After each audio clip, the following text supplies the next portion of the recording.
Check dishonour মামলায় আত্মসমর্পণ করে নির্মাতা চয়নিকা চৌধুরী জামিন পেয়েছেন। ৮ মে ঢাকার ৭ম যুগ্ম মহানগর দায়রা জজ মোহাম্মদ বুলবুল ইসলামের আদালত শুনানি শেষে তার জামিন মঞ্জুর করেন। জানা গেছে, এদিন চয়নিকা চৌধুরী তার আইনজীবী আব্দুল কাইয়ুম খানের মাধ্যমে আত্মসমর্পণ করে জামিন চেয়ে আবেদন করেন। শুনানি শেষে আদালত তার জামিন মঞ্জুর করেন। এর আগে ৬ মে মামলার বাদী প্রযোজক রাশিদুল ইসলাম রিয়াজের জেরার জন্য দিন ধার্য ছিল। তবে আসামি চয়নিকা চৌধুরী আদালতে হাজির হননি। তার পক্ষে আইনজীবী সময় চেয়ে আবেদন করেন। তবে আদালত সময়ের আবেদন নামঞ্জুর করে তার জামিন বাতিল করে গ্রেফতারি পরোয়ানা জারি করেন। পাশাপাশি এ মামলায় যুক্তিতর্ক উপস্থাপনের জন্য আগামী ২৬ জুন দিন ধার্য করেছেন আদালত।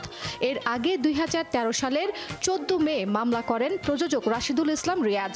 এ মামলার পর ২০১৪ সালের ২ জুন আদালতে আত্মসমর্পণ করে জামিন নেন চয়নিকা চৌধুরী।